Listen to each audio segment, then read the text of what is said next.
Dunning-Kruger effect adalah based on risetnya dari dua orang, yaitu David Dunning dan Justin Kruger di tahun 1999 meneliti seberapa akurat sih orang menilai kemampuan dirinya yang sesungguhnya. Maka pada waktu itu yang dinilai ada 3, tata bahasa, kemampuan sosial, sama kemampuan berpikir. Mereka diminta untuk menilai kemampuan mereka sama tes aslinya. Ternyata orang yang semakin lemah kemampuan aslinya, justru penilaian dirinya itu semakin tinggi. Gila gak? Malahan yang sungguh-sungguh capable itu menilainya biasa-biasa, malah cenderung agak minder gitu. Dan itulah yang kemudian akhirnya muncul istilah Dunning-Kruger effect, sebuah bias kognitif. Bias kognitif itu adalah cara berpikir yang salah, di mana orang-orang dengan kemampuan kurang cenderung menilai dirinya secara berlebihan. Bagaimana kita bisa mendeteksi Dunning-Kruger effect? 1, dia merasa dirinya pintar. Merasa loh ya.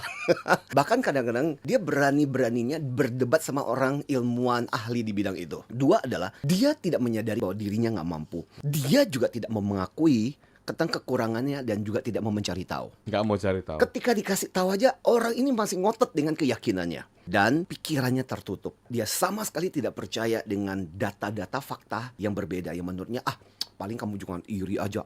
Paling itu cuma teori konspirasi dan sebagainya. Contoh yang menarik. Jadi waktu ketika COVID di awal-awal itu ada seorang yang begitu yakinnya bahwa dia bisa menaklukkan COVID. Dan dia nggak pakai masker, malah dia mendatangi pasien-pasien di rumah sakit, suruh mengeluarkan uapnya dan dia menghirup. Karena dia percaya bahwa dia punya teknik, dia punya cara untuk mengatasi itu. Dan apa yang terjadi? Orang ini meninggal. Terkena COVID. Kena COVID. Problem dengan orang Kruger effect, kenapa bisa terjadi seperti itu?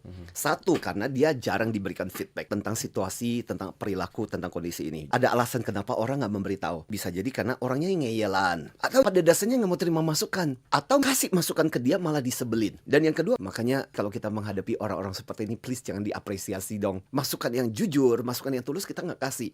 Malah keren nggak? Oh keren banget. Padahal hatinya bilang, enggak gitu ya.